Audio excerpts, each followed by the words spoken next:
Un saludo cordial y afectuoso para toda la audiencia y para el Ministerio Verdad Adventista. Agradecemos a Dios por el estudio del Evangelio según Marcos y la lección número 11, programada para el sábado 14 de septiembre, apresado y juzgado. Y decía: Abba Padre, todas las cosas son posibles para ti, aparta de mí esta copa. Sin embargo, no sea lo que yo quiero, sino lo que tú quieras. Marcos 14:36.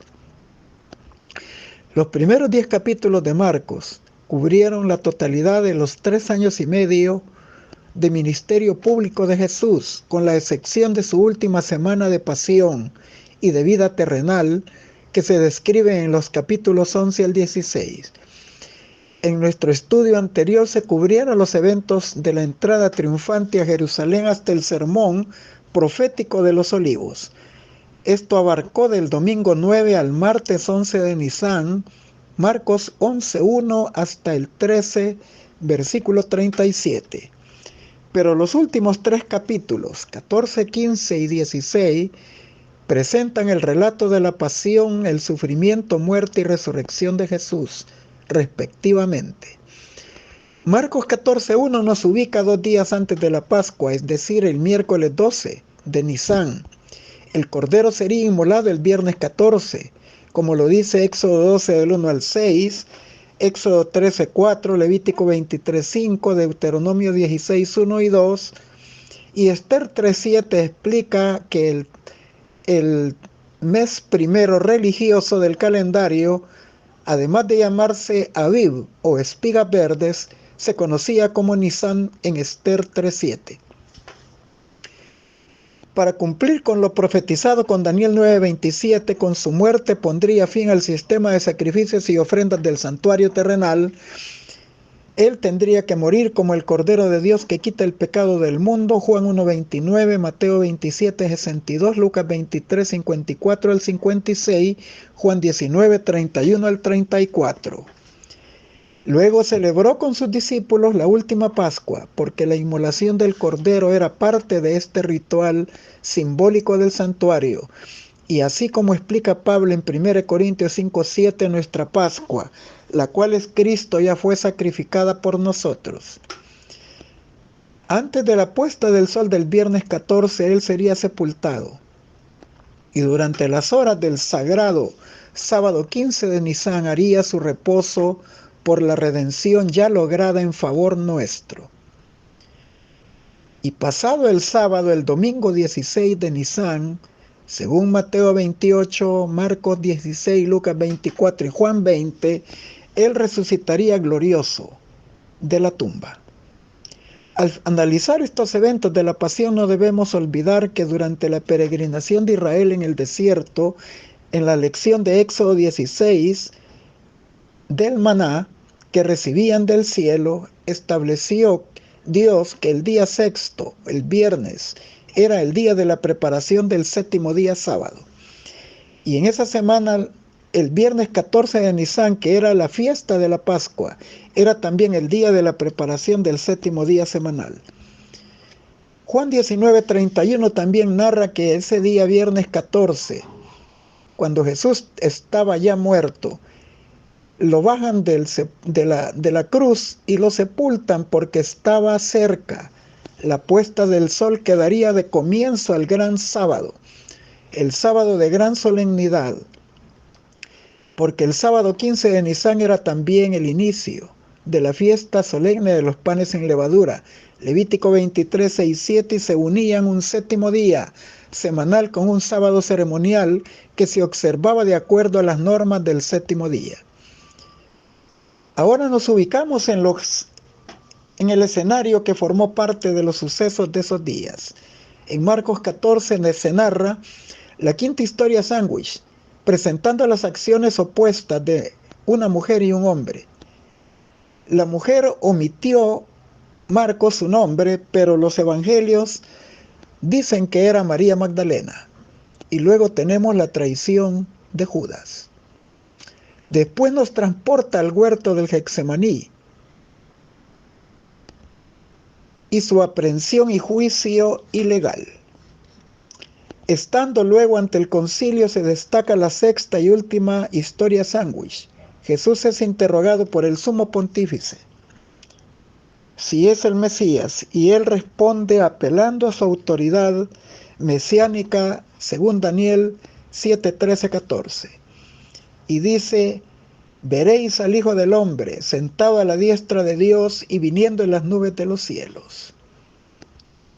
Sin embargo, fuera del Sanedrín, Pedro estaba negando su vínculo con Jesús como Mesías. Y el último contraste que presenta es el de un joven seguidor de Jesús que iba envuelto en una sábana, pero que en lugar de dejarlo todo por seguirle, huye desnudo cuando los soldados quisieron aprenderle. Pero en la trama de los relatos, Marcos finalmente resalta el cumplimiento de la voluntad de Dios en el triunfo de la cruz, confirmado por la gloriosa resurrección de Cristo al tercer día. Hoy analizaremos 3 acontecimientos importantes en los últimos días de la vida de Jesús. Número 1, las acciones de Jesús. Número 2, las acciones de Judas, Pedro y los demás apóstoles. Y número 3, las acciones de los líderes religiosos de Israel, finalizando con las aplicaciones pertinentes. Comenzamos con las acciones de Jesús. Marcos 14:9 describe: de cierto os digo que donde quiera que se predique el evangelio en todo el mundo, se contará lo que esta mujer ha hecho para memoria de ella. Nos ubicamos en una fiesta de gratitud propiciada por Simón el fariseo en Betania, porque él había sido sanado por Jesús de la lepra. Esto se pone en contraste con la felicidad de los líderes religiosos al haber planificado unánimemente prender a Jesús antes de la fiesta de la Pascua. Marcos 14 del 1 al 11. Solo quedarían esperando el momento específico para consumar sus deseos de darle muerte. En esta quinta historia sándwich, los dos personajes paralelos son seguidores de Jesús, un hombre y una mujer. La mujer, aunque Marcos omite su nombre, los evangelios la identifican como María Magdalena. Y uno de los 12 discípulos de Jesús, Judas Iscariote, especificado expresamente por Marcos. Sus acciones son opuestas. Ella honra a su Señor al ungirlo con un perfume costoso de nardo.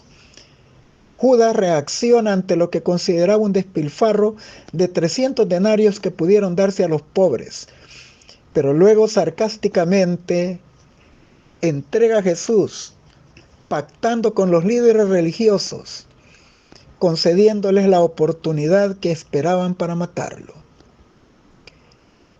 Había llegado la hora del Hijo del Hombre.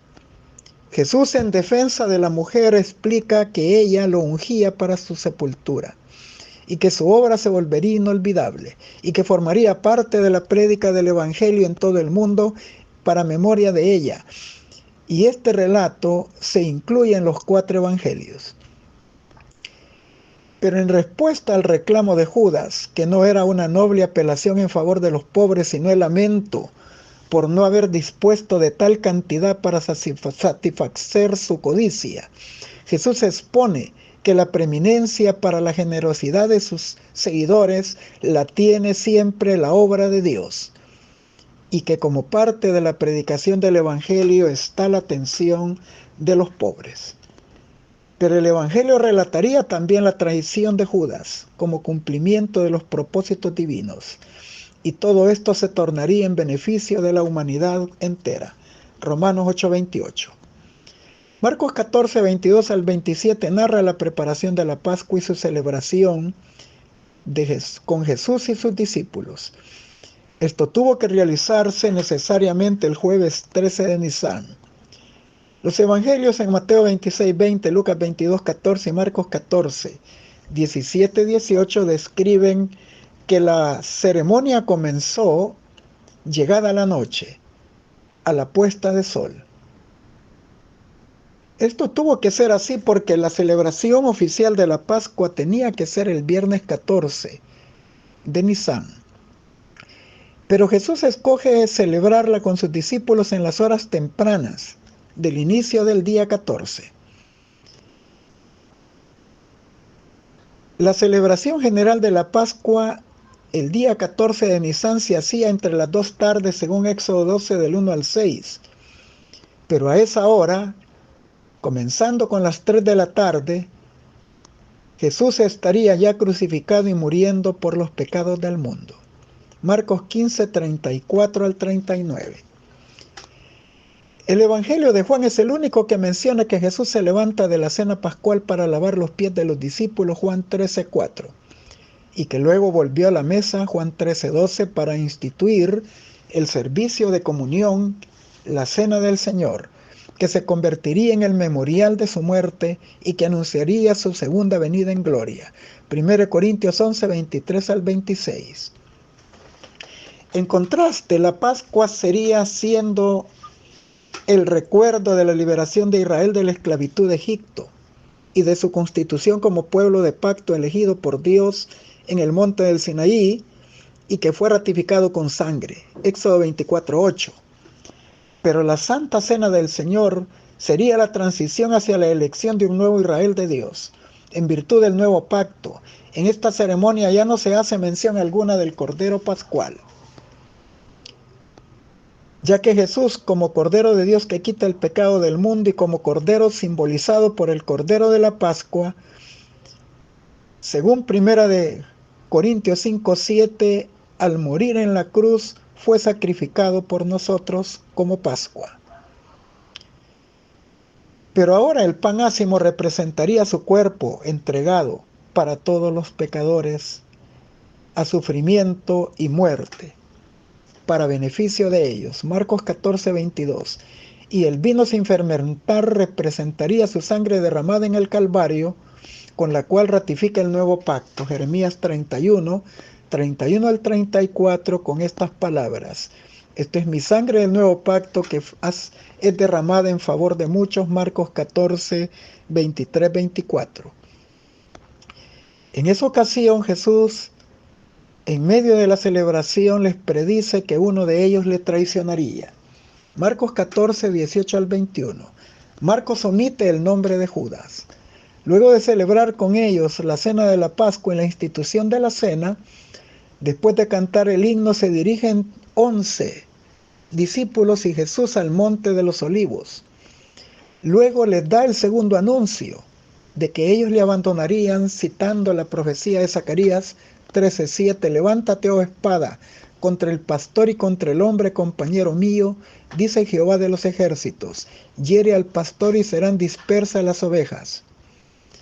Ya había explicado Jesús en Juan 10:11 que Él es el buen pastor que daría su vida por las ovejas, y entonces los discípulos eran sus ovejas. Pero luego le repite la promesa de su victoria en la resurrección. Pero después que haya resucitado irá delante de vosotros a Galilea. Marcos 14, 28.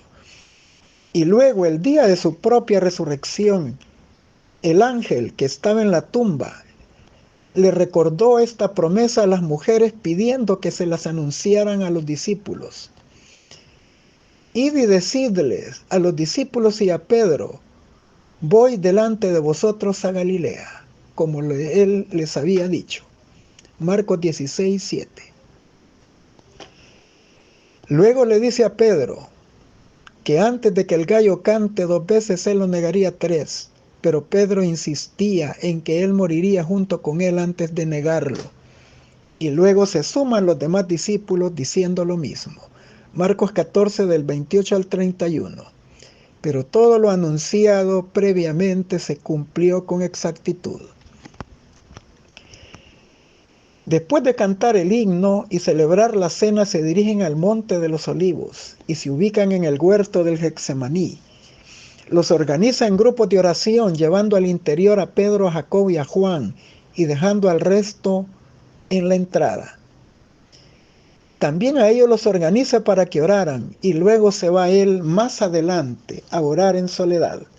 Marcos 14, 32 al 35. Con los anuncios hechos era evidente que tenían muchos motivos para orar. La prueba no sería ni fácil ni para ellos, ni mucho menos para Jesús. Pero había llegado la hora. Y sin embargo, solo Jesús entendía su momento profético. Solo él comprendía su agonía y nuevamente se encontraba solo en su dolor. En su angustia clamaba Abba Padre, que lleva en él el toque de la vinculación familiar estrecha, pidiéndole 3 veces por la supresión de la copa del sufrimiento, preguntándole a su Padre si había otra forma para salvar a la humanidad sin pasar por la cruz. Allí sufrió la agonía previa a la muerte, allí aceptó su destino final y se sometió a la voluntad de su Padre, porque la evidente respuesta fue en su silencio un no. Sin embargo, dijo que cualquiera que fuera el precio, él haría su voluntad, y el Padre le indicó con su silencio que no habría otra manera para salvar a la humanidad. Y aquel que enseñara en alguna ocasión a sus discípulos a decir en oración, hágase su voluntad como en el cielo, así también en la tierra, hizo honor a estas palabras. La oración no es para cambiar la voluntad de Dios, sino es para que nosotros confiemos en su voluntad y pongamos en sus manos nuestras vidas. Esta experiencia de oración no era la típica que solía tener en la tranquilidad de las vigilias nocturnas. Era una angustia previa a su muerte. Y dijo, mi alma está muy triste hasta la muerte. Marcos 14:34.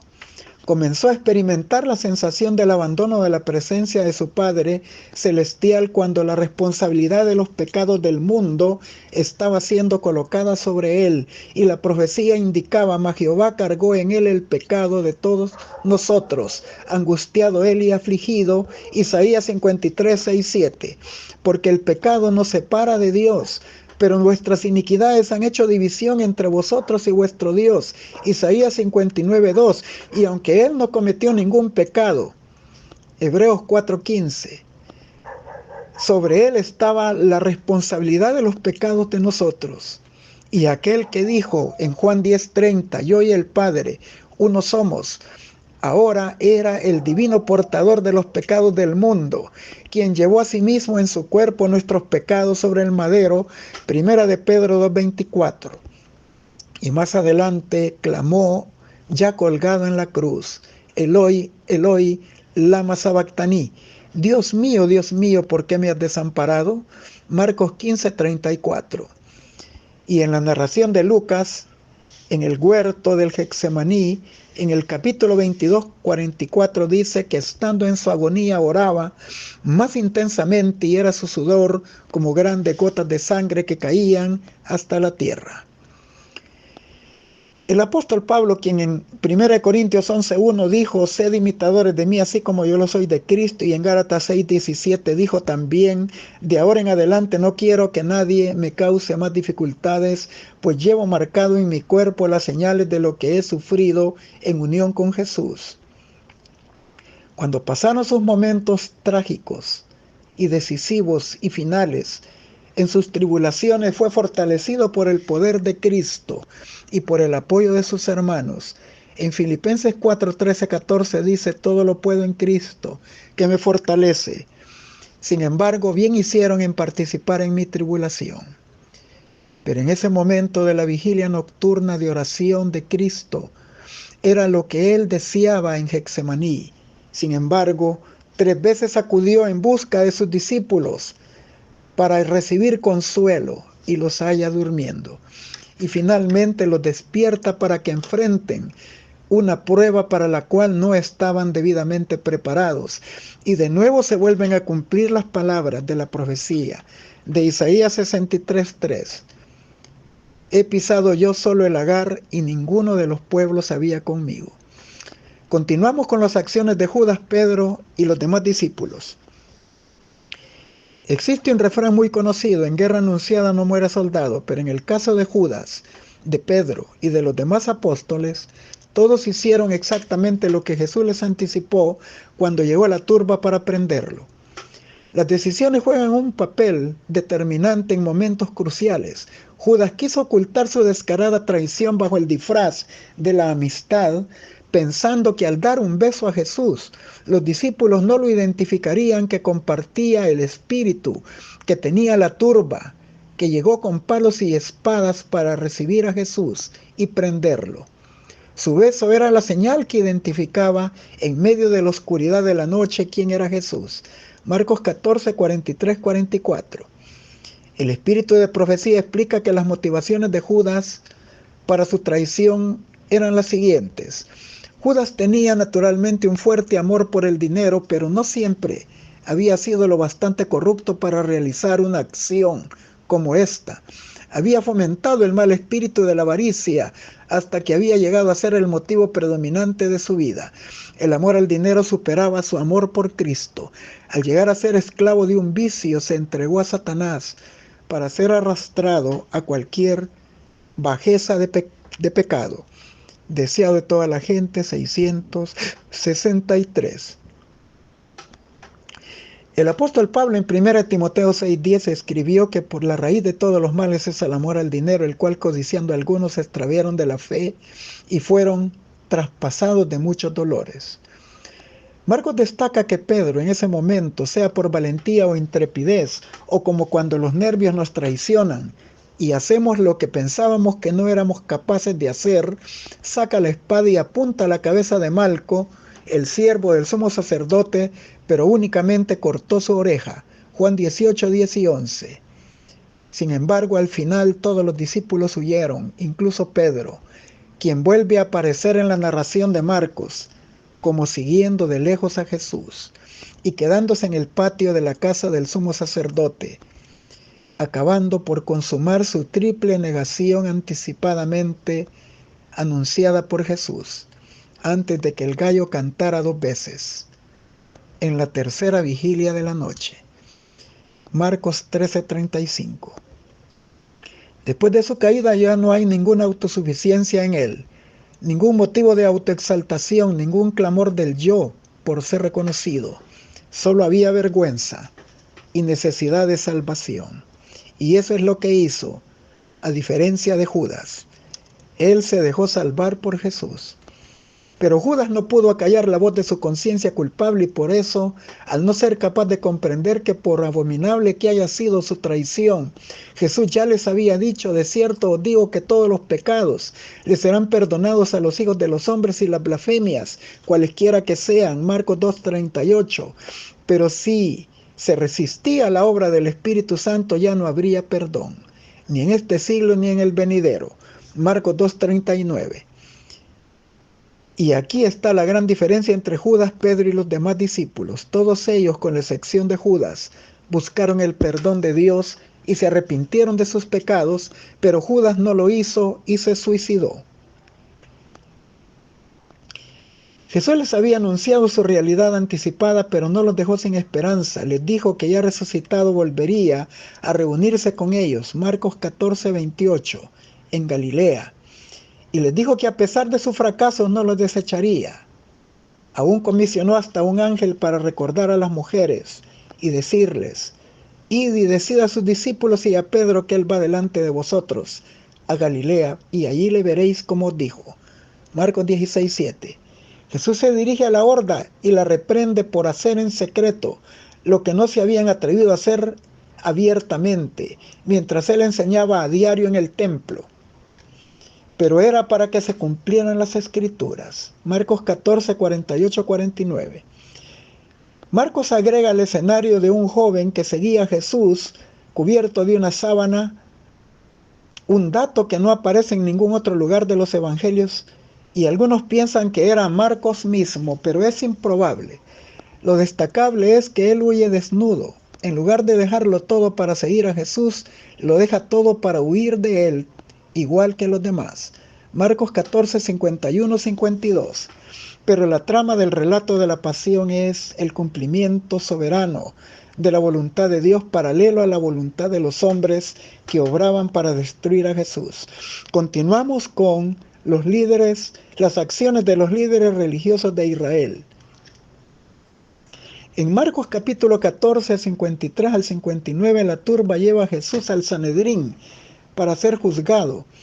Era un juicio ilegal, armado con testigos falsos, que se contradicen unos a otros. Entonces el sumo sacerdote tomó la palabra y dijo a Jesús si tenía algo que responder, y Jesús callaba. Entonces invocando a Dios como testigo y en su nombre le exige que responda si él es el Mesías. ¿Eres tú el Cristo, el Hijo del Bendito? Mateo 26:63. Jesús responde usando su título de autoridad mesiánica en Daniel 7:13-14. Yo soy, y veréis al Hijo del Hombre, sentado a la diestra del poder de Dios y viniendo en las nubes de los cielos. Entonces, rasgando sus vestidos, dijo el sumo sacerdote: ¿qué más necesidad tenemos de testigos? Habéis oído la blasfemia. ¿Qué os parece? Marcos 14:63 y 64, pidiendo de inmediato su muerte, lo que es concedido por el concilio. Y ya condenado a muerte, los líderes comienzan a humillarlo, escupiéndole, cubriéndole su rostro, golpeándole, pidiéndole que profetice quién lo había golpeado. Todos lo declararon digno de muerte. Los líderes comienzan a vejarlo y a humillarlo. Y ahora Marcos contrasta la sexta historia de sándwich a Jesús y a Pedro. Y mientras Jesús sufre vituperios y afrentas por dar testimonio de la verdad, Pedro está fuera dando un testimonio falso y negando a su Señor, incluso maldiciendo y jurando. Marcos 14:66-71, cuando canta el gallo por segunda vez y recuerda súbitamente lo predicho por Jesús, que le negaría 3 veces en esa misma noche. Marcos 14:72, y se quiebra y llora amargamente.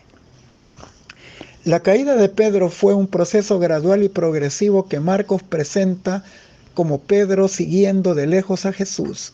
Marcos 14:54. Pero alabado sea Dios, porque junto con la predicción de la caída va la promesa de su amor y perdón disponibles. Incluso después de que lo negara: Simón, Simón, hijo, he aquí que Satanás os ha pedido para zarandearos como a trigo. Mas yo he orado por ti, que tu fe no falte, y una vez vuelto, confirma a tus hermanos. Lucas 22:31-32. Pero Lucas añade también el hecho importante. En el momento preciso cuando Pedro da su última negación y el gallo canta, vuelto el Señor miró a Pedro. Lucas 22:60-61. Pedro no ve una expresión de enojo, ni de desprecio, ni de condenación. Si este hubiera sido el caso, el fin de Pedro hubiera sido similar al de Judas. Pero evidentemente ve en esa mirada de amor infinito. En medio de la violencia que sufría, él estaba aún rescatando a Pedro en su amargo momento. Mateo 26:75. Las lágrimas de Pedro venían de lo profundo del corazón, manifestando dolor por haberle fallado a su mejor amigo y salvador. Pudo verse en su realidad como pecador degradado, falible, finito y absolutamente necesitado de perdón. Aquel viejo hombre, el Pedro arrogante, prepotente, que buscaba sobresalir como el superior, el valiente, enérgico e intrépido, quedó sepultado, y surge un nuevo hombre, un Pedro sumiso, leal, obediente y transformado por el amor y por la gracia divina. Finalizamos con las aplicaciones pertinentes. 3 veces repitió su oración, 3 veces rehuyó su humanidad, el último y culminante sacrificio. Pero ahora surge delante del Redentor del mundo la historia de la familia humana. Ve a los transgresores de la ley abandonados a sí mismos, pereciendo. Ve la impotencia del hombre, ve el poder del pecado. Los ayes y los lamentos de un mundo condenado surgen delante de él. Contemple la suerte que les tocaría y su decisión queda hecha. Salvará al hombre sea cual fuere el costo. Acepta su bautismo de sangre a fin de que por él los millones que perecen puedan obtener la vida eterna. Dejó los atrios celestiales donde todo es pureza, felicidad y gloria, para salvar a la oveja perdida, al mundo que cayó por la transgresión, y no se apartará de su misión. Hará propiciación por una raza que quiso pecar. Su oración expresa ahora solemnemente su misión. Si no puede este vaso pasar de mí, sin que yo lo beba, hágase tu voluntad, el deseado de toda la gente. 642. Cristo vino a poner la salvación al alcance de todos. Sobre la cruz del Calvario pagó el precio infinito de la redención de un mundo perdido. Su abnegación y sacrificio propio, su labor altruista, humillación, toda la ofrenda de su vida atestiguan la profundidad de su amor por el hombre caído. Vino a la tierra a buscar y salvar a los perdidos. Su misión estaba destinada a los pecadores de todo grado, de toda lengua y nación, pagando el precio para su rescate y conseguir que se uniesen y simpatizasen con él. Los que más yerran, los más pecaminosos, no fueron pasados por alto. Sus labores fueron dirigidas especialmente a ellos, los que más necesitaban la salvación que había venido a ofrecer. Cuanto mayor eran sus necesidades de reforma, más profundo su interés y mayor su simpatía y más fervientes sus labores. Su gran corazón lleno de amor se conmovió hasta a las profundidades en favor de aquellos cuya condición era más desesperada, de aquellos que más necesitaban su gracia transformadora. Joyas de los Testimonios, tomo 2, 246. Nada es tan ofensivo a la vista de Dios como el espíritu de suficiencia propia. La vida de Pedro ofrece un triste ejemplo que debiera ser amonestación para todos los profesos seguidores de Jesús. El Salvador le había advertido fielmente acerca del peligro inminente, pero lleno de presunción y confianza propia se jactó de su constante fidelidad y celo, y declaró que estaba dispuesto a seguir a su maestro, a la prisión y a la muerte. La prueba llegó para Pedro cuando estalló la tormenta sobre los discípulos debido a la humillación de su jefe. Dolorosas son las palabras trazadas por la pluma inspirada. Entonces, dejándole, todos sus discípulos huyeron, y el ardiente y celoso Pedro, el Pedro lleno de confianza propia, le negó repetidas veces. Después se arrepintió amargamente, pero este ejemplo debiera ser una amonestación para todos, que nos guardemos de la confianza propia. Manuscrito 1 de 1878, La fe por la cual vivo, 140. Pedro cayó debido a su suficiencia propia y fue restablecido de nuevo debido a su arrepentimiento y humillación. Todo pecador arrepentido puede encontrar estímulo en el relato de este caso. Pedro no fue abandonado aunque había pecado gravemente. Sobre su alma se habían grabado las palabras de Cristo: yo he rogado por ti que tu fe no falte. En la amargura de su agonía y remordimiento le dieron la esperanza y el recuerdo de la mirada del amor y la piedad de Cristo.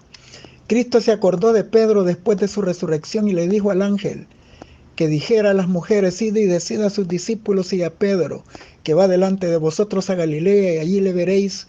Y el arrepentimiento de Pedro fue aceptado por el Salvador, que perdona los pecados. Palabras de vida del Gran Maestro, página 120. Me alegro de que nuestros sentimientos no son evidencia de que no seamos hijos de Dios.